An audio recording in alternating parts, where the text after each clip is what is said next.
Hellfire Club? I'll let you lead. You tell me, and then I'll tell you. I want to talk about a location related to the Hellfire Club, not necessarily about the club itself. Right. Okay. And this location is called Montpelier Hill, Mm-hmm. known as Mount Pellier Hill. Right. And there is an old stone building that is constructed on this site. It was a hunting lodge built in 1725 by William Connolly, who was the Speaker of the Irish House of Commons. Mm-hmm. Now, this lodge was built right on top of the hill, and immediately you automatically go to haunted occurrences, because this hill was originally a prehistoric monument. Right. Yes, it was a mound. Mm-hmm. And this lodge was built from material that was taken from the graves and this monument to construct the lodge.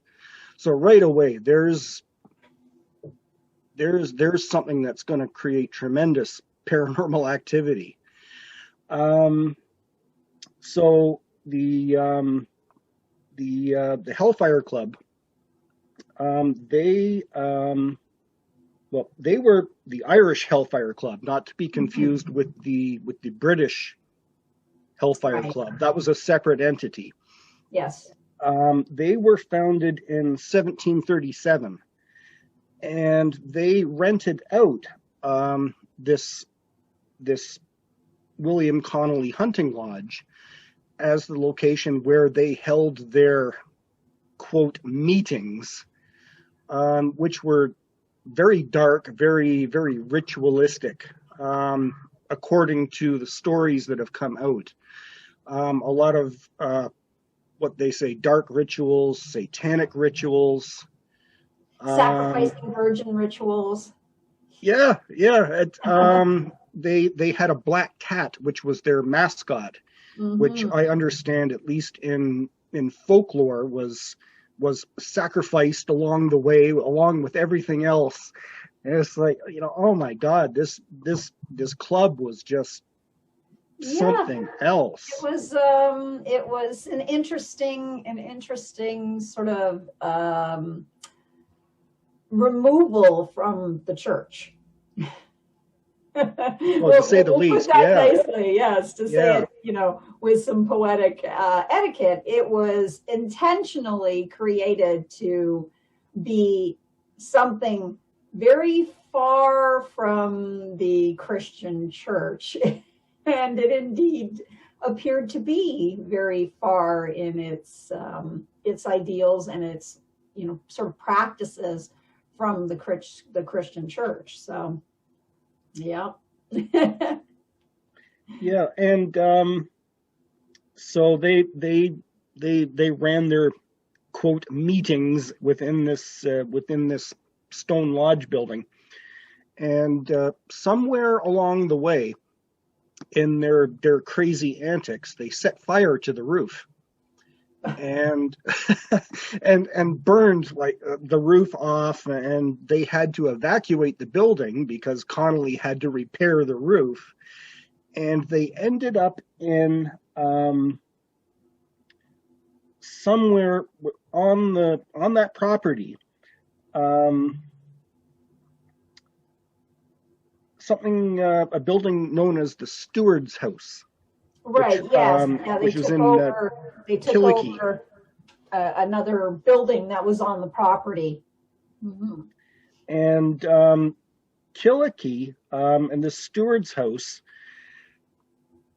I don't know what happened with the Hellfire Club then moving into there, but it appears they brought their ghostly cat with them, because even today there are stories of this ghost cat that is haunting what is known as the Steward's House. Right.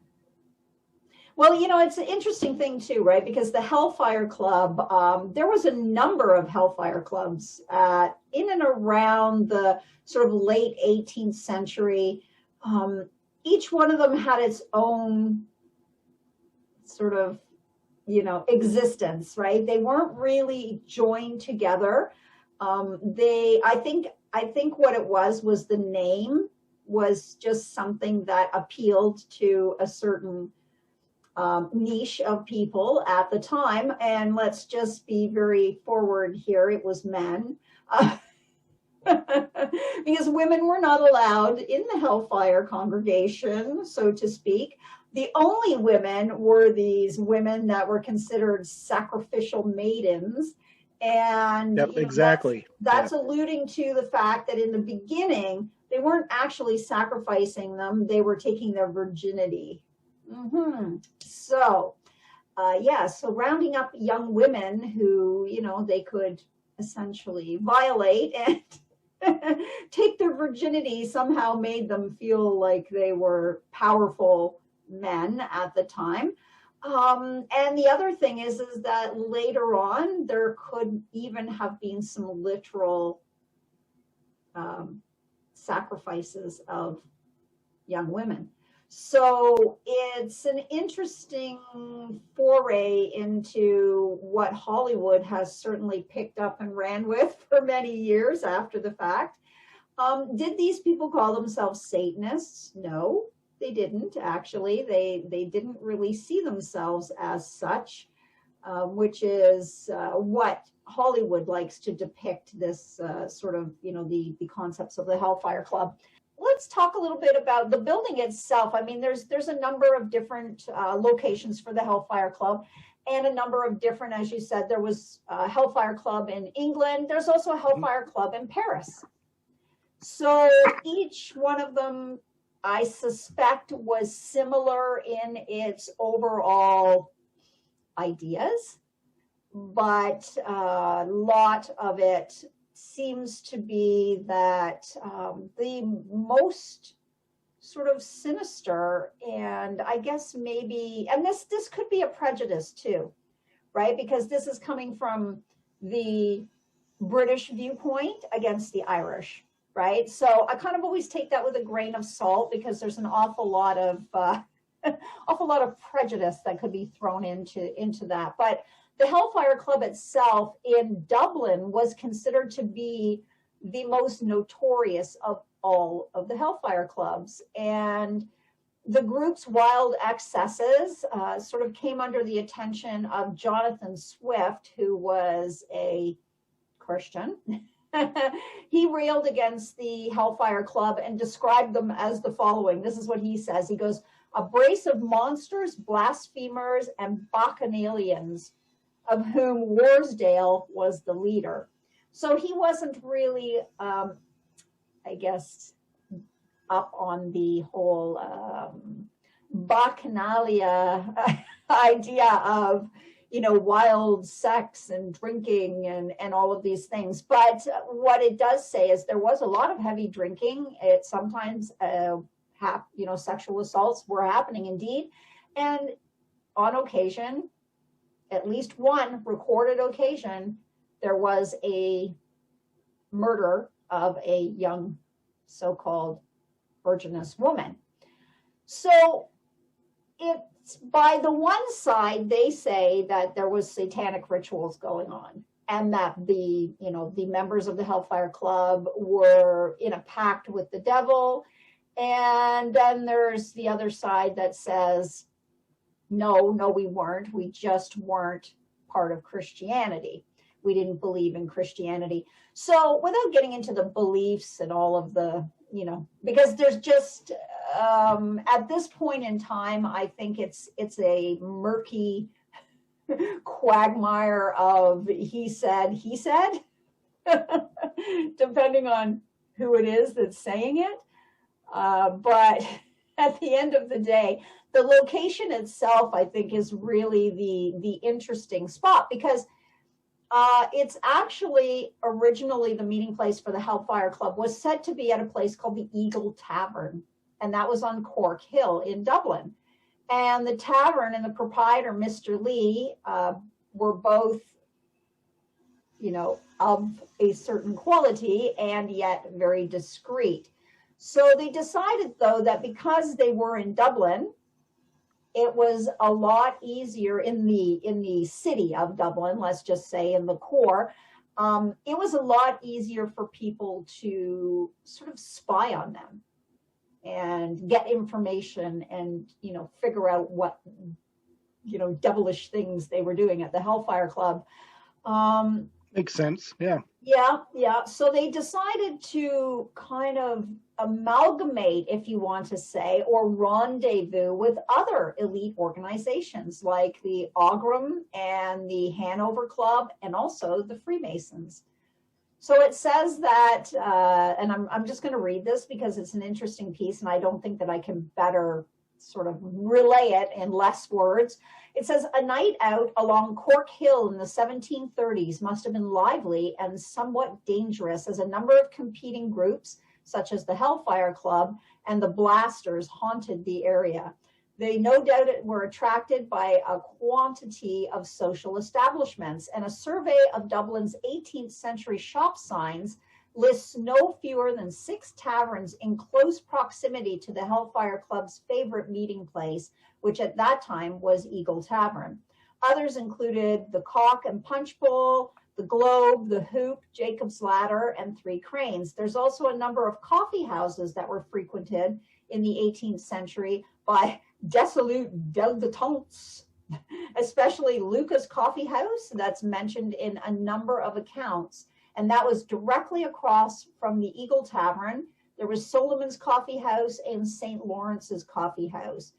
And it says there's no doubt whether the Irish Hellfire Club met regularly, but it is said that they met at the hunting lodge on Montpelier Hill, which is what you were just describing. And William Domville Hancock wrote in 1899, the tradition that the Hellfire Club held some of their meetings here may have been founded on fact. That mysterious and iniquitous assembly existed about the time that the house was built, and a member of the club lived not far off. So we have some actual, I guess, legitimate reference to them using that location indeed as the Hellfire Club meeting place, outside of all of these coffee shops and pubs that they were also meeting in. So I think that there's probably a pretty good indication that the Conley family, who were actually leasing the hunting lodge at the time of the Hellfire Club's existence there, can be proven, I suppose, by some of these. There's also a rental agreement that still stands today. It was discovered in the Castletown Papers, the Connolly Archive, housed in the Irish Architectural Archive, that says the first Earl of Rossi, housed in Birr Castle, along with Connolly, and the highest potential for discovering at the time of writing was that they did indeed use this location as a meeting place for the Hellfire Club. So, with that being said, can we say the Hellfire Club is haunted? Well, I think it's probably haunted beyond a cat. Well, as I say, I think it's the land, because they built this hunting lodge. Well, they didn't build it, but Conley. Conley built the yeah. The It's sitting on a prehistoric monument and graves. They built the lodge out of stones that he grabbed from the location to build. So it's, to me, it just screams paranormal.